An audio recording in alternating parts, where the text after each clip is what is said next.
following show contains adult content. It's not our intent to offend anyone, but we want to inform you that if you are a child under the age of 18 or get offended easily, this next show may not be for you. The content, opinions, and subject matter of these shows are solely the choice of your show hosts and their guests, and not those of the Entertainment Network or any affiliated stations.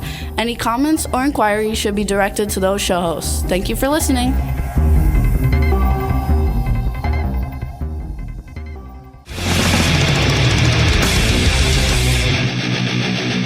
You're listening to The Adventure in Pipeman on W4CY Radio.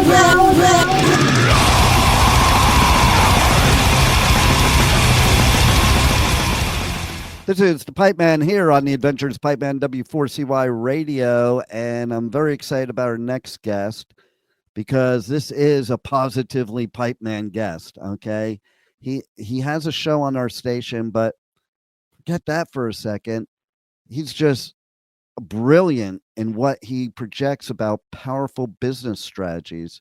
So what I like to know is, who is Michael Barbarita anyway? Well, thank you. Thank you very much. Great to be here, by the way. Thank you for having me. So, my pleasure.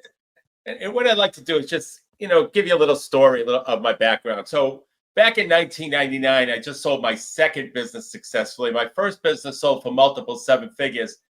And I had this attitude that I could do no wrong. After owning and exiting two successful businesses, I thought I had the keys to the business kingdom, and that, quite frankly, that I could succeed in any business. So in all of this glory, I started an outpatient rehabilitation facility called Freedom Therapy Center. Now, in all the successful businesses that I owned, I always, and this is the critical part, Dean, I always implemented business and financial strategies that my competition wasn't doing. For example, my first business was a ski specialty retail business, and I grew the company from $2.5 million to $8 million in 5 years. And the contributing factor to that growth was a strategy that we preach called a risk reversal, where the seller in the transaction takes most or all the risk.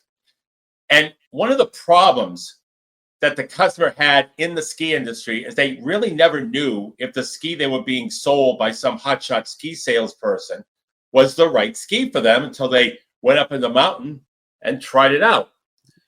So what we did is we implemented what we call the ski guarantee. Ski the ski 3 times. You don't like it, bring it back for a brand new pair and keep bringing it back until we get it right. Wow. Now, keep in mind what happens when skis hit the slope. They depreciate dramatically. It's like driving a car out of a showroom.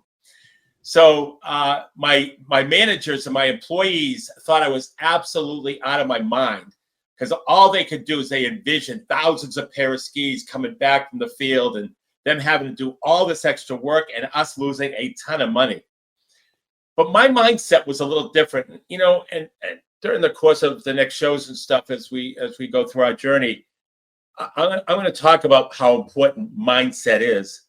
My mindset was that all the customer really wanted was a great ski experience. They weren't out to, put one over on the retailer. So what we did when we implemented, the first year we implemented the program, we sold 8,000 pair of skis, a 25% increase from the previous year, and only 8 came back. And next year we sold. That's pretty good. Yeah, it's unbelievable. And so 11,000 pair of skis the next year, and only 14 came back. It's something. And see, I'm like who you were talking about. I'm imagining when you first said this, I'm imagining like somebody like wipes out on the slopes, the skis snap in half, and they bring it back because hey, it didn't work for them. Right. No, yeah, all a skier wants, at least this is what my research always showed, and how we ran our business, is that all they wanted was a great ski experience. Not a lot to ask. Yeah. But then when I fast forward to Freedom Therapy Center, which was the outpatient rehabilitation facility, I must have taken stupid pills, because I did exactly what my competition was doing. The way I marketed, I bought over 2,000 chocolate cakes, and I tried to bribe front office staffs to get to the doctors. That's what everybody was doing. I offered services the exact same way my competition was offering. No compelling offers, no strategic direction. and Dean, I know how to manage cash flow because I'm a financial guy. Oh God, we were hemorrhaging cash. Every month I had to go into my savings to fund the operating losses we were having. And nobody wants to operate a business like that. No, trust me. That's where you really learn how horrible a business can be when you have cash flow problems. It's just awful. Everybody's calling everybody. And what was interesting too is I made one of those promises to myself that we business owners always make. Just certain promises. I promised myself I wouldn't put any more money into the company bank account for my savings, and of course I broke that promise. But thank God I wasn't married. I'd be under the pressure of being told to get a real job, and I was staying up nights wondering what I was doing wrong. I was waking up in the middle of the night with cold sweats, worried about cash flow and all the customers I was losing. There was a million Wednesdays where there was no money in the company bank account, the payroll due on Friday. All the employees were leaving. They saw a sinking ship. People we owed money to were calling left and right. There was personal liability galore. And then it just all ended. I just fell on my face. And it's funny, I learned two things from that experience, from falling on my face. Number one, I learned that one of the hardest steps to take in life is the step after the fall, the next step. So 30 days after I closed Freedom Therapy Center, the Next Step CFO was born. And then the second thing I learned is I'm no longer doing what my competition is doing. I think that's key right there. Like even I've seen, there's the places where they have pizza restaurants and one closes and a new one opens up and it closes and a new one opens up. And it's like, I always think to myself, do these people not get that every other pizza place has failed? Either they have to do something different or don't do pizza. Yeah. I noticed that too in a few places in our market. That repetitive, same business, open, close, new business, open, close, same industry, same thing. It is really crazy. And so, if you take all of my background, I've got about 40 years of business ownership experience. And, you mentioned the radio show. I also wrote a book called Powerful Business Strategies, co-authored it. I'm a magazine contributor. I grew a business from 2.5 million to 8 million in the ski industry. And, I'm also what's called a certified profit coach, Dean. And let me tell you what a certified profit coach is. There's so many coaches and consultants that really don't know how to grow a small business. And the reason why being a certified profit coach is so important is we go through rigorous training to prove that we do know how to grow a small business. And there are very few coaches and consultants out there that go through that type of vigorous training to prove that they can actually do it. And so I'm really proud of that designation. And I believe that anybody who doesn't hire a certified profit coach, and there's only about 150 of us, is just making a big mistake.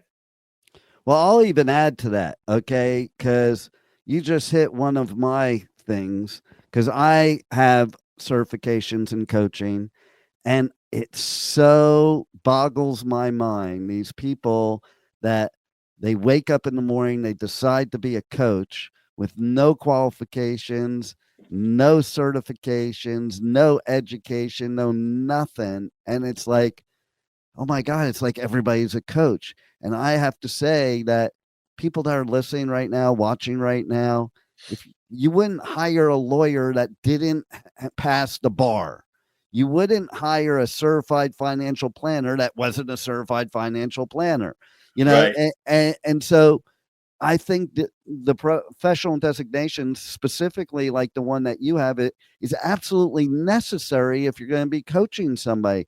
I mean, I had somebody I know that, funny enough, he was a wealth coach. Okay. Yep. But he drove a beat up pickup truck that was all rusty and never made money in his life. Like, listen, if you've become wealthy and lost it all, I'm okay with you being a coach. You have the roadmap to get there. Okay. We all fall Right. off the mountain. Okay. But if you have never been to the mountain, how do you give people the GPS directions to get there? So true. You've never been there. And so that's why I just wanted to add that it's so important that people do business with people like yourself that put in the time and effort to become a professional. They don't just wake up in the morning and say, "Oh, I'll be somebody's coach." Right. And the interesting thing too, Dean, is that um, every CFO in the Fortune 500 has to be strategic. Yet, many fractional CFOs get away without having to be strategic. In other words, many fractional CFOs just do the stuff that is really what most people think CFOs do, which is the business and cash flow forecasting, identifying critical metrics in the business, solving cash flow problems. But we add that element of business strategy, which is something that, like I said, if you're a CFO in the Fortune 500 and you don't understand business strategy, you don't get the job. It's But like a fractional chess game CFOs to get me. away with it. What's that? It's like a chess game to me. You can't play chess unless you don't know all the strategic moves of what's going to happen. Like, you should know. And I think your experience also leads to that. Like, forget the good experience for a second.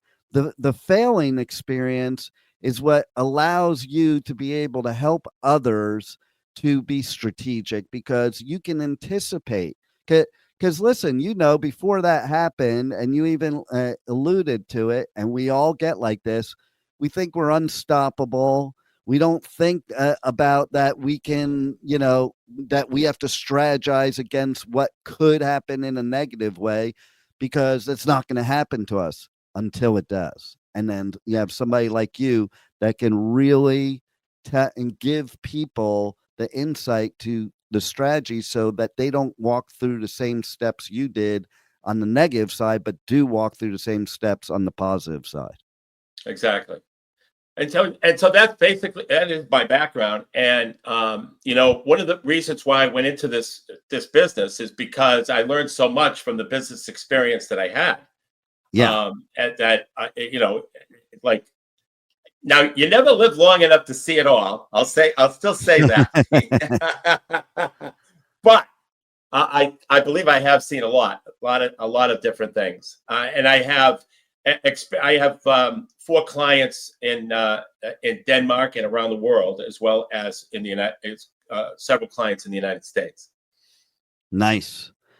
And so how do people reach out to you, check out your website, check you out on socials, contact you, so they could get some strategies for profit and success? Well, here's the best way, Dean. One of the things that I do, we're always updating our book. Why is that? Well, business is always changing. I mean, just a couple of months ago, it was, higher interest rates and high inflation. And, today it's similar, but we're now adding tariffs to the mix. Yeah. So we're constantly testing our strategies. We know they work in any economic environment, but we need industry information to prove what we already know. And so what we like doing is we love interviewing business owners for the next edition of our book, and get their insights. And the way it works, the way the interview works, is it's 60 minutes on Zoom. I present a strategy. I present strategies from the book, and then I ask the interviewee what they think the impact would be if somebody in their industry implemented that strategy. And then I document it for the book. And the way to get a book interview is just go to nextstepcfo.net/contact, fill out the contact form, and in the message box, just put the word book interview, and I'll send you a calendar link to schedule a book interview with me. Nice. And then how about let's tell everybody about your show, how they can see it live, how they can catch the podcast, all that good stuff. Okay, yes. Our podcast is located at powerfulbusinessstrategies.com. Our show airs on W4CY on Mondays at noon Eastern time. It's an hour show. It's called Powerful Business Strategies, just like our book. And we go over business and financial strategies that your competition isn't doing. I love it. I love it. And let's tell people about the book and how they could get their hands on the book as well. Okay. One of the great things about the book is it's free. I give it away. It's my contribution to the business world. There is some very valuable strategies in that book, both business and financial, by the way. And you could just go to my website, nextstepcfo.net, and download it. Simple as that. Nice. Well, I love it. I can't wait to talk to you again next week on the Positively Pipeman segment of the Adventures of Pipeman. And thanks for being here. And I look forward to a lot more great strategies for our listeners and viewers. And I know you help a lot of people. Everybody needs to reach out to you if they have a business, because to me, it's the only thing that's going to make their dreams come true. There you go. Thanks a lot, Michael. Thank you for having me. This is Stevie Stewart from The Suite, and you're listening to and watching The Pipeman on W4CY Radio. Incarceration, America's rock, metal, and tattoo festival with Slipknot. Falling in Reverse, Five Finger Death Punch. Plus Marilyn Manson, 3 Days Grace, Beartooth, Knocked Loose, Lamb of God, Parkway Drive, I Prevail, In This Moment, and so many more. Report to the Ohio State Reformatory on July 18th through 20th, 2025 to face your sentencing. 3 days of rock, tattoos, and the return of the Haunted Blood Prison. Passes for incarceration are on sale now at incarceration.com. Bourbon and Beyond, the world's largest bourbon, food, and music festival returns with Fish, Noah Khan, Sturgill Simpson, The Lumineers, plus Jack White, Vincent Boone, Krungman, Alabama Shakes, Cage the Elephant, Ringo Starr, Nathaniel Rateliff and the Night Sweats, Goo Goo Dolls, and many more. Bourbon and Beyond returns to Louisville September 11th to 14th. Passes are on sale now at bourbonandbeyond.com. Hey, this is Jules Peters, and you're listening to The Pipeman at W4CY. This is the Pipeman here on the Adventures of Pipeman W4CY Radio, and I'm here with, man, this is going to be a good one, because this is a show host on our network that talks about something that's not talked about a lot, and I know I've experienced it. I know you, the listeners, have probably experienced it, and now we're going to find out why Johnny hates sports with Fred Engh. How are you? Good morning, Pipeman, and it's great to be with you this morning. Oh, great to have you. And so tell me, let's start off right off the get-go. What was the impetus that made you come up with the concept of talking about why Johnny hates sports? What does that represent? Well, the whole idea of, people have asked me after the fact of, I wrote the book, Why Johnny Hates Sports. And because of my background, I had 7 kids that played, and I saw all the things I didn't want to see happen out there. But the whole reason why Johnny hates sports is, what happens is kids are 6 years old. They hardly know how to tie their shoes, and yet we expect them to play like they play baseball or whatever in the major leagues. So that's what starts out with kids, and then all of a sudden the league says, hey, we got to have somebody come out here to coach, and it's got to be you, Dad, because we don't have coaches. So here you got what I call Billy Jones's father, or Johnny Jones's father, or Mary, whatever's mother. And somebody's out there in the field trying to coach them. They may not have ever played this sport. They don't know anything about the sport at all, of catching, throwing, kicking, hitting skills. So they're out there as a coach. So can you imagine the kid trying to be, having fun with somebody trying to show them to do that? And then the next thing that you have is you've got the league itself.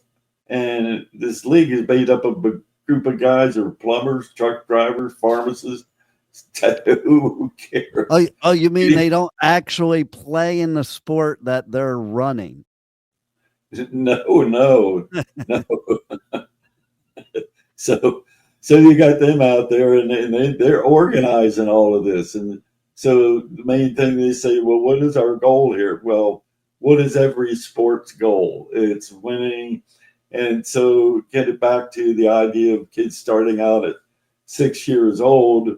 And the statistics show, amazing, isn't it? They start at 6 years old, and by the age of 13, 70% of them will have quit. And when asked why they quit, they say that it ceased to be fun because of the pressure put on parents. You know, parents are out there screaming, yelling because they dropped a fly ball. I was doing an interview one time on TV in Tampa. Never forget it, right? Here's a guy in a hockey program. Kid's about 8, 9 years old, whatever, same thing. He misses a goal, and the camera catches him, and he's yelling and screaming. He says, "You bum, Billy, you can never do anything right." So I say, how would you like to be that age and your father calling you a bum because you missed a goal in a hockey? Oh, and hockey is the worst out of all of them, because I coached a bunch of sports, but I coached hockey, and that was the worst. You know, and like to your point, I played baseball for 9 years. By the time I got to high school, I was over it. And I originally, I wanted to go to the major leagues originally, but then it was just like, I was over it by then. But then in coaching, I noticed other coaches that like, how are they teaching these kids how to play baseball? They never played themselves. That's what ended up me coaching, because like, I would have my kid on a team that the coach didn't even know what they were talking about or anything about the game. Yeah. Well, the funny thing is about, you know, what I mentioned before, that father gets out there and signs his kid up, and they say, well, the line's over here for you. You know, he signed up to coach. And he says, what? Are you kidding me? I'm not coaching. I got work to do, and I get home, and okay, well then next, because Billy, your son, can't play. What do you mean he can't play? Well, if we don't have a coach, then he can't play. We don't have a team. So there you go. And you got people out there doing it and trying to do it. But the worst part about it, I mean, you know, you can be a baseball coach and just sit there in a dugout and watch what goes on. But that's not what happens. Now they get all excited, you know, the score's 2-2, and now it's 5th or 7th inning, whatever. And now that everybody starts to get nervous, the people in the stands start yelling at the coach, put him in there, put him in there. This guy's saying, wait a minute. And so it's just bedlam. And that's, like I say, 70% of the kids drop out, and that's evident of why, you know, it's such a bad situation for so many kids. Yeah. And you know, it's a bad situation for the parents too, I find, for multiple reasons. You tell me what your opinion is, but number one, because, you know, they first of all, they don't know what they're doing. So if there's parents that are seeing their kids that could have potential that aren't being taught the right way, and how those parents react to those coaches. Or you have, you know, like the typical coach, happens a lot in hockey, where, you know, they think their kid should play all the time and they're a bully. And so ergo, they're going to bully the coach, and, you know, all the things that go on that these kids have to see. Now, it's bad enough that, you know, they're put under pressure to, you know, play like they're professionals instead of in a rec league. But now they're seeing their parents act ridiculous. Yeah, I mean, you mentioned they're playing in a rec league, and what is in the last several years is coming along is the travel teams.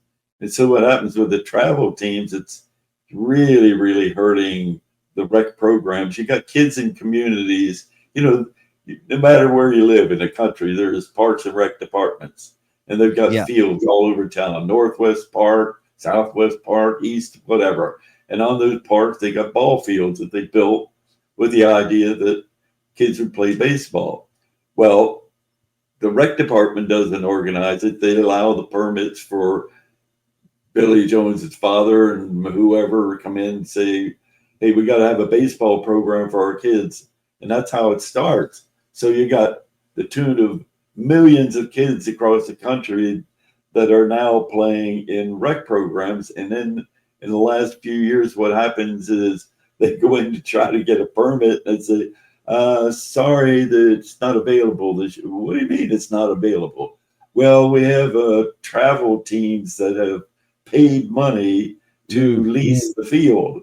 And so the travel teams, they appeal to the parents' ego and they say, yeah, look, if you sign up, who's doing this? This is a code, or excuse me, the organizer of the travel team who's getting paid, and the coaches are getting paid. And so they say to the parent, look, your kid doesn't sign up for this. I mean, he's a good ball player and he's going to make it in the major leagues, or he's going to get his college scholarship. So you don't want to miss out on this. You know how much these people are paying for a year for their kid to go out there and play and travel? Oh, I'm sure the listeners don't know unless they're paying it, because it's a lot of money.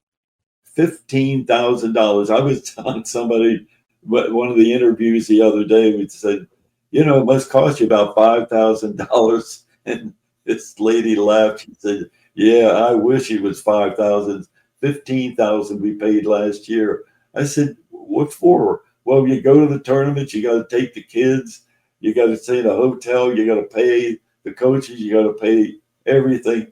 And the worst part about it is now these guys that are calling themselves professional coaches, they're saying, if your kid doesn't go out there and play all year long, and guess what happens? Just like you were talking before, you get to a certain age and you get burnt out and say, the hell with this, I'm out of here.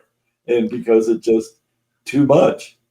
I find where we are too in Florida, it's even more prevalent because, like, I'm from New Jersey, and what was cool about in New Jersey when I was raising my kids is that they could play a different sport for different seasons, because there was, it only was certain seasons. Here, what I really didn't like is, if you take a season off of this sport to go play another sport, well, you're not in the in anymore. Like, you're not part of the clique anymore.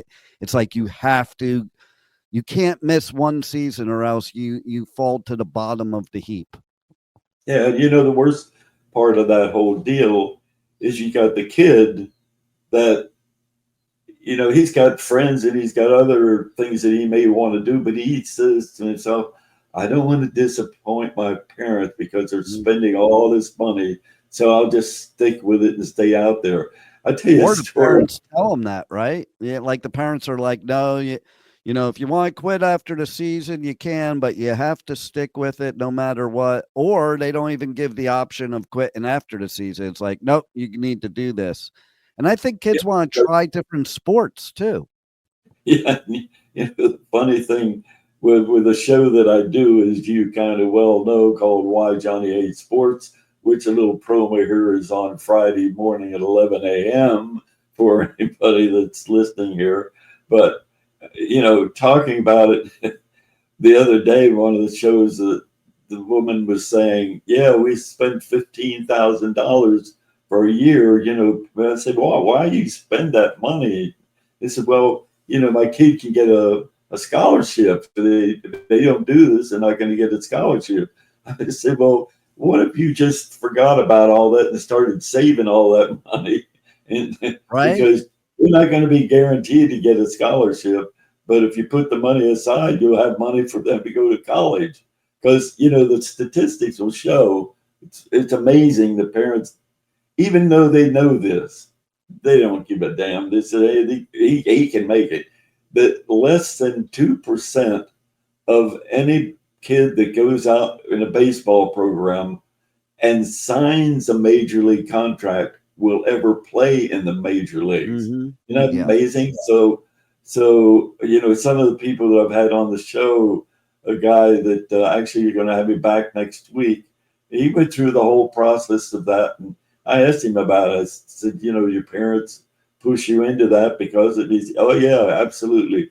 They knew I was going to make it to the major leagues, and he signed a contract, played for the Cardinals in the minor leagues, and he said I rode around a bus all around the Carolinas. The worst experience of my life. Never played a day in the major leagues. Wow. Wow. And then, you were talking about parents before. Like, I was at one of my grandson's football games, a tournament, one of those tournaments. And this guy brought his kid into the bathroom, and the whole place could hear him screaming at the kid, like, and just totally belittling the kid because maybe he made a mistake in the game. Yeah, you talk about hockey. Hockey and football are the two worst for kids in sports. I'll tell you a quick story. But mother was telling me one time in one of the talks I was giving somewhere. She came up afterwards and she said, "I got to tell you what happened to my son in the football program. He was going to go to a dental appointment, and I had to go to practice and pick him up. And I got there, and when I got there, I couldn't find him. And I went over to the coach. I said, 'Where's my son?' He said, 'He's over in the car over there.'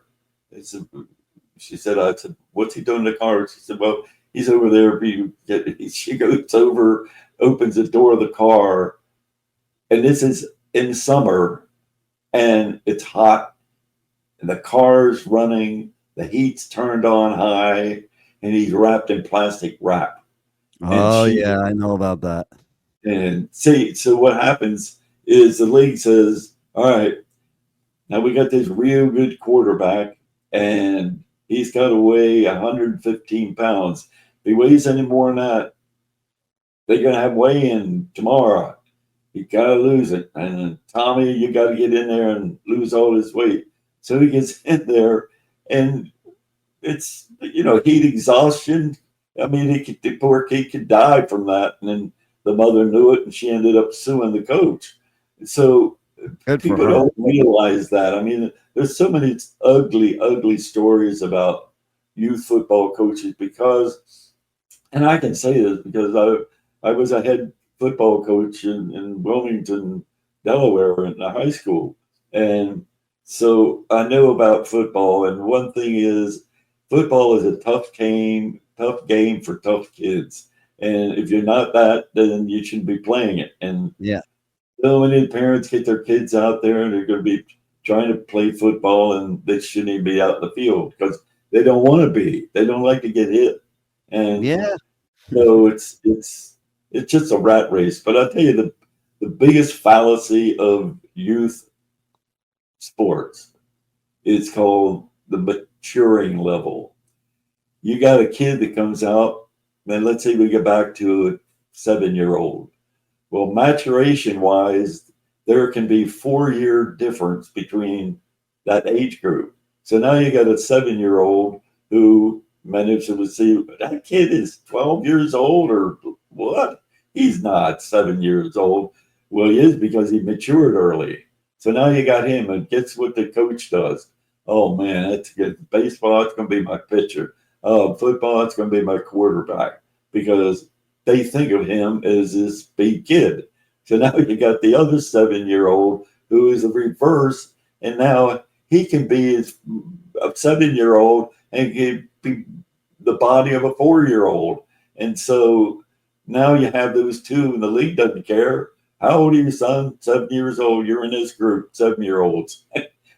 And so, you used to watch the Little League World Series, and you look at the kid on the mound, you say, what the hell is that kid? Is not 12 years old. He's 6'1", and I'm not kidding. You've probably seen it. The kid in the Little League World Series, 6'1", throwing a ball, 80 miles an hour.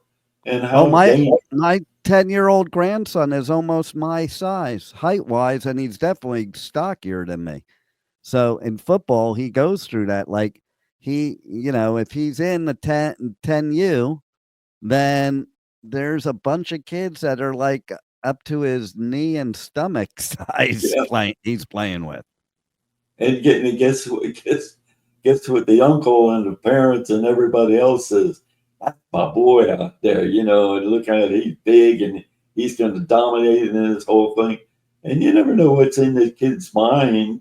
I mean, you know, he may be bigger and whatnot, but inside he's not, and he maybe doesn't even want to be out there. But yeah, I mean, I don't want to paint the picture that all youth sports are not good, because for the overwhelming majority, it's a great learning experience to develop self-confidence, self-esteem, self-worth, because you just develop that, not to even mention the physical benefits of starting out and learning how exercise, you know, is important. So like I say, I don't want to keeps them out of trouble. It keeps them out of trouble too. Like if you don't have your kids in those kind of activities, they're going to be doing other activities that are much more dangerous. Oh yeah, I live right across the street from a park here, in a big park, and every afternoon, Sundays, it's just packed with kids playing soccer. And I think, you know, if they didn't have it, what are those kids going to be doing? Yeah, they're probably going to be doing drugs and alcohol in that park. Yeah, you got it. And so, you know, that's the good part about with sports and what it does for kids. But we got to get rid of the ugly part, and we've been trying to do it with our organization for several years. Yeah, tell everybody a little bit more about your organization, how they can reach out to you, how they can help, all that good stuff. Yeah, the organization is the National Alliance for Youth Sports. I started the organization way back before the 2000. And what happened is, based on all of that, I was saying that coaches need to be trained, and then started the organization. Would you believe today that throughout the country, 4 million plus coaches in communities across the country have gone through the program, and wow. been conducted by local recreation professionals. So there are about 2,000 recreation departments that have a certified youth sport administrator who conducts training for parents and coaches and administrators of the program. So yeah, that has been going on, and it's a nonprofit organization that has just been helping educate, because that's the only thing you can do. You can educate people, and then in communities they make it mandatory. You're like the story in Jupiter a few years back that they decided they was going to make it mandatory that if you're a parent, you'd have to go through our parent program that teaches parents how to behave and the importance of what it means to kids. And the parent didn't go to the program, their kid couldn't play. So it caught. I like that idea. I like that idea. It caught national news, and I was on everything from Good Morning America to ESPN or whatever. And people were saying, well, you can't do that to parents. They did it, and now many programs across the country do it, and it should be done so parents can come in and, you know, sit there and say, you can't misbehave. This is about kids. It's not about you. Exactly. I think it's a brilliant idea. And I think it should be required, because too many parents don't know how to act, and that's what I was referring to before. The kids are seeing this, you know, and like, I think of the kid that their parent is the one misbehaving, how embarrassing it is, because then they have to go back to school with these kids they're playing with, and play with them on the team. And, you know, kids sometimes aren't nice to other kids, especially in those embarrassing situations.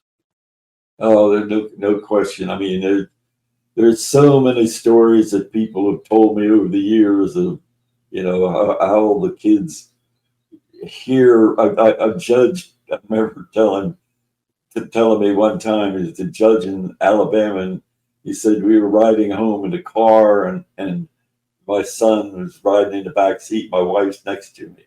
He said, my wife turns to him and just berates him the whole way home, telling him what he did wrong in the game, and he cost them to lose the game because of what he did. And he said, that was my wife saying that. And so I say to people, you know, I don't care whether you're a psychologist, psychiatrist, a judge, or whoever it is, people are all the same, and they need to understand their words have such an impact on kids. Yeah, 100%. You know, it's funny because my oldest daughter, she was in gymnastics, and stuff like gymnastics and cheerleading.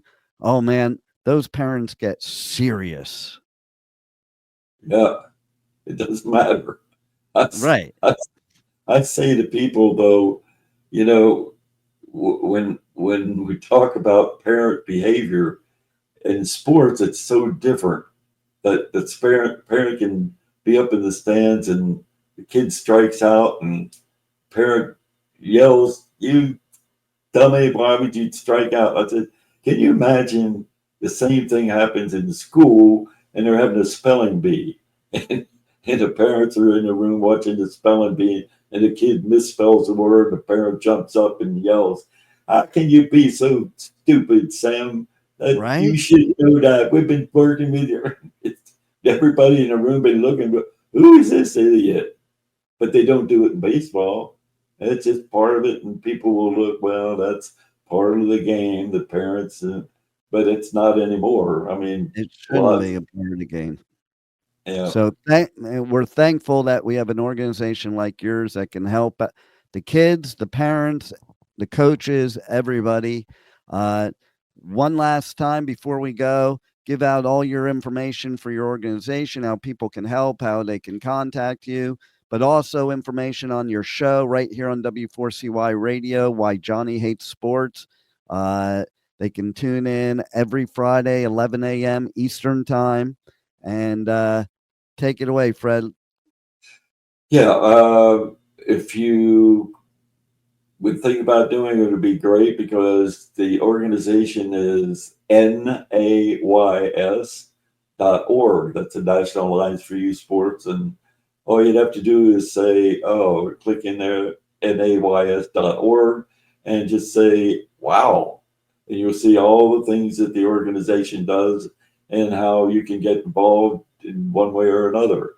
And then, of course, as what Dean is saying, is every Friday morning at 11 a.m., I've been able to have some really interesting people, recreation people. And the last few weeks we talked about, travel teams, and as recreation people, what do they see in their communities about it. And then other people, had our Herb Kirk Street, who's ESPN, he's a broadcaster and talking about kids in sports. And so people at different levels, sports psychologists, psychology, talking about all these important things. And, parents that are there and listeners that are listening to this, if you got kids, I think it's really important for you to hear what other people are saying, because then you can begin to look inside yourself to say, oh yeah, he's talking about me. Yeah, right. So sometimes you do have to hear that outside voice.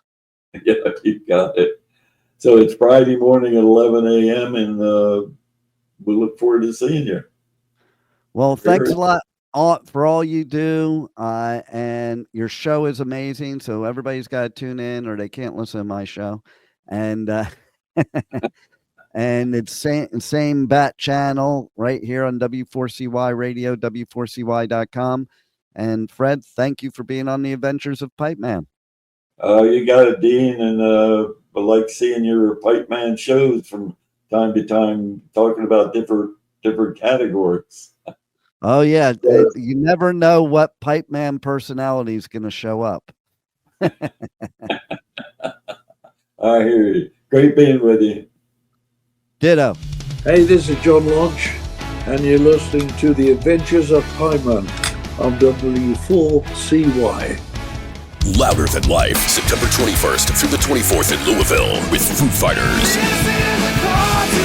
Green Day, Tool, Avenged Sevenfold, Godsmack, Limp Bizkit, Pantera, Queens of the Stone Age, Weezer, Megadeth, Turnstile, and many more. Get your passes on sale now at louderthanlifefestival.com. Aftershock Festival returns to Sacramento for its biggest year yet with Blink-182, Deftones, Korn, Bring Me the Horizon, plus A Perfect Circle, Bad Omens, Rob Zombie, Good Charlotte, Turnstile, Gojira, Marilyn Manson, Knocked Loose, 3 Days Grace, and so many more. Aftershock, October 2nd to 5th at Discovery Park in Sacramento. Passes are on sale now at AftershockFestival.com. Hi, this is Comment of Peace, and you're listening to W4CY Radio. Ciao. Thank you for listening to the Adventures of Pipeman on W4CY Radio.